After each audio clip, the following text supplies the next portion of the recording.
CTV News at 5 with Hudson Mack. Nanaimo First Nation Chief Douglas White joins us now live in our Nanaimo newsroom with more. Chief White, thank you for being with us.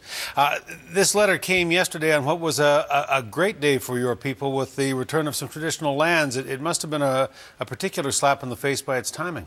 It was horrible timing. It was really a horrible irony for the Nanaimo First Nation to be celebrating such a historic day in a moment we've been working towards for a couple of years now that was premised on the very idea of reconciliation. This idea of recognition and respect of our respective cultures, and for this story to come out in the way that it did, this letter from the editor in the Nanaimo Daily News to be on that morning. When I read it that morning, my heart sank. Chief White, you're a practicing lawyer. At what point does something like this cross the line from freedom of speech to hate speech? Well, it's a very good question, and it's a question I've put to specialized legal counsel. I know that when I read it, I had a visceral reaction. As you played, it felt like a punch to the stomach.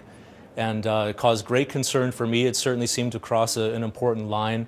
And right now we're continuing to consider what legal options are, and we're having legal counsel that work in this area to take a look and to give us advice. Does this reflect the reality of race relations in the Nanaimo area?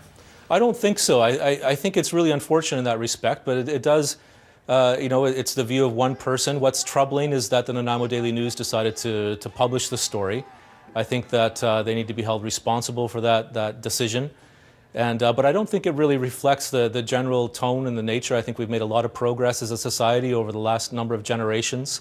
We certainly feel that way at Nanaimo. The city of Nanaimo is full of incredible people that do not in any way share the sentiment that's been expressed in this letter.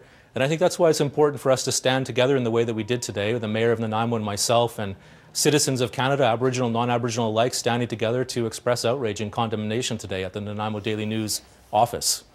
We'll leave it at that. Nanaimo Chief Doug White, thank you for being with us tonight. Thanks very much, Hudson. Thank you. Well, there is concern tonight about the impact of a new federal law on First Nations people. BC's Deputy Provincial Health Minister says it's going to put more of them in prison and will have an adverse effect on First Nations health in this country. He says the Safe Streets and Communities Act is a step backwards because it expands mandatory minimum sentences and shifts the focus of sentencing away from rehabilitation to deterrence, effectively eliminating the requirement to consider the unique circumstance of Aboriginal offenders. The report makes 9 recommendations, including either revoking the law or making major changes to recognize the context of Aboriginal people in Canada. When they provide data and reflect that back to make a contribution to the policy and political discussions in this country, they need to be listened to. First Nations are not talked about in this bill, and yet look at the severe impacts. The report also says the act will increase the likelihood of young offenders going to jail. It says overall Aboriginal people, particularly youth and those in government care, are a vulnerable population that will be disproportionately affected by the new federal act. Suicide is a fact of life and a fact of death on First Nations reserves on the island and elsewhere. You'll recall the state of emergency that was declared by the Cowichan tribes. Now a member of the Sartlip First Nation is making strides to try to bring awareness to suicide prevention and will make more than 500 kilometers of those strides. Kelly Paul is committing to run a total of 535 kilometers across Vancouver Island, and on that run she plans to visit First Nations communities and schools where she will share her story and her reasons for running. She says her community and her family have been deeply affected by suicide. Our community has been hit quite a bit. Personally, yes, it has affected. I lost a brother about 4 years ago, and so this is something that was really hard for us to go through and hard for our community, and so again it's just really sincere and dear to my heart, and I know a lot of our communities have gone through that as well. So it's just trying to be give a way for healing to our communities. Paul starts her run on May 17th in Fort Rupert near Port Hardy and will make her way down to the Sartlip First Nation on the Saanich Peninsula. She hopes to raise money to build a new gym at the Lowellnu Tribal School in Saanich and expand its community centre. To find out more, you can visit her website. The BC Civil Liberties Association says it's also going to be closely monitoring a Vancouver Police Department review of an incident in which a police officer was videotaped punching a handcuffed man. The man had been pulled over on his bike for going through a red light. The cyclist says he was punched in the mouth while he was in handcuffs after challenging the 2 officers over the need to give him a ticket. I was speaking to them the same way I was speaking to you. Might have used some words I wouldn't use on TV, but it was in a completely civil manner. The Vancouver Police Department says it has referred the incident to its professional standards section and will submit the case to the Police Complaints Commissioner. The Civil Liberties Association says given the poor history of police departments in this province reviewing cases of alleged misconduct, it will keep a close eye on the file. Well, the 2013 Ford Men's World Curling Championship is about to get underway at the Save on Foods Memorial Centre in Victoria. The best curlers in the world are either already here or are on their way, and we'll get some practice in tomorrow before it all starts this weekend. CTV's Myra Lawrence is live at the arena with a preview. Well, that's right, Hudson. Now that he's touched down in Victoria, the wait is over for Brad Jacobs and his Sault Ste. Marie-based rink. Now they have to deal with the weight of a nation. It's the first time in his curling career that he will be wearing the maple leaf and representing Canada. Of course, with that comes pressure, but the 27-year-old says it's nothing he can't handle. If you start thinking about results and thinking about how many people are going to be watching and stuff this week, you're probably going to do poorly. So we really just need to, stay in the present and go out and try to curl our best. It's great to finally be here. Everything has seemed like a big blur from the moment we arrived at the Briar till now, and it's just, but we wouldn't trade it for the world. This is what we've always wanted as kids, so it feels amazing.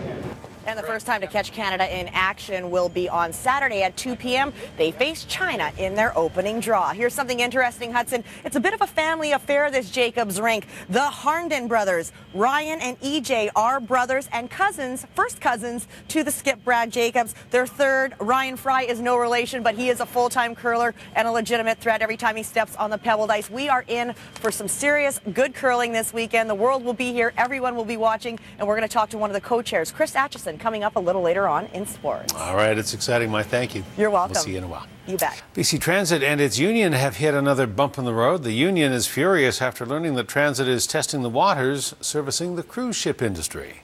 Transit has put forward a proposal that would service Ogden Point, shuttling cruise ship passengers into the city. Transit says it would have no impact on its overall service because only 6 buses would be involved out of a fleet of 1,000 vehicles. And it would happen during the summer months, traditionally a slower time for BC Transit. But the union says it wasn't consulted and it doesn't like the deal, saying Transit should deal instead with more pressing issues such as pass-ups and overcrowding. We have concerns that there's not enough buses to currently provide the service that's needed, as well as who will be operating these buses. Once again, BC Transit has told us that they're just supplying the buses, not the operators, and that's CAW 333 work. Transit says many communities scale back during the summer months, leaving resources underutilized, and instead of parking the buses, it makes sense to try to make money with them. Transit also says any revenue collected would be shared with local government partners to reduce the overall burden on taxpayers. The contract is expected to be awarded by the Greater Victoria Harbour Authority next week. The Cowichan Valley Regional District is now asking the provincial health officer to quash plans for a contaminated soil dump near Shawnigan Lake. The board wrote to Dr. Perry Kendall asking for his intervention in what it calls an imminent threat to the region's drinking water. The board says the Environment Ministry is intent on issuing a permit to a South Island company that wants to truck the dirt over the Malahat and dump it in the South Cowichan area. The ministry approved a draft permit to do that more than a week ago, saying it will accept public comment for another 2 weeks before it makes a final decision. Well, there were good people, good food, and good times on the menu today at the Our Place Drop-In Centre in Victoria, as the Capital Region's homeless and most vulnerable were treated to an early Easter meal. Happy Easter, Rudy! More than 1,000 people were there, following their noses and their stomachs to the 1,000 pounds of turkey, 800 pounds of potatoes, 350 pounds of stuffing, 300 pounds of veggies, and 35 gallons of gravy. Oh yeah, did we mention there were 175 pies and whipped cream for dessert? The celebration was more than about food, though. It's about providing a sense of hope and belonging to people in need. I think it's awesome. You know, Easter's a time of new beginnings and hope, and for people that are living in poverty, that sometimes is much needed. And Easter's also a time that's difficult for people that are living in poverty because they don't often have a lot of family that they're close to. There's a real need for help for our neighbors that are struggling. So we try to be there as much as we can whenever we can. Our Place provides service to people in Greater Victoria who are impoverished, working, the elderly, individuals with mental and physical challenges, and the homeless and people on the street. It needs your help, too. The centre says it's in desperate need of men's clothing right now. Its cupboard is bare, The drop-in center could also use blankets, toiletries, and warm jackets. Well, today is one of the holy days of the Passover holiday, and hundreds of Orthodox Jews gathered at their holiest site, Jerusalem's Wailing Wall, for a ritual dating back 2,500 years. The faithful flocked to the wall to receive a priestly blessing. Also today, the Pope marked an ancient Easter tradition, washing of feet. Pope Francis traveled to a juvenile detention center in Rome where he washed the feet of 12 inmates. The Pope told the teens that Jesus washed the feet of his disciples as a gesture of love and service. The Pope then gave each inmate an Easter egg and told them not to lose hope. Another tradition today, Queen Elizabeth presented money to elderly people at a church service in Oxford, England.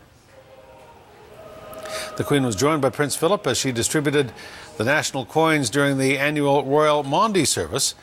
The Maundy money was handed out today, held in Oxford for the first time in nearly 400 years. The Royal Maundy is an ancient ceremony. The origin comes from the commandment Christ gave after washing the feet of disciples on the day before Good Friday. 87 men and 87 women were chosen to receive Maundy money from the Queen. It's not easy. It makes you feel worried, concerned. You obviously want to make the right call. And there's a new television documentary offering a rare peek into the working life of Prince William.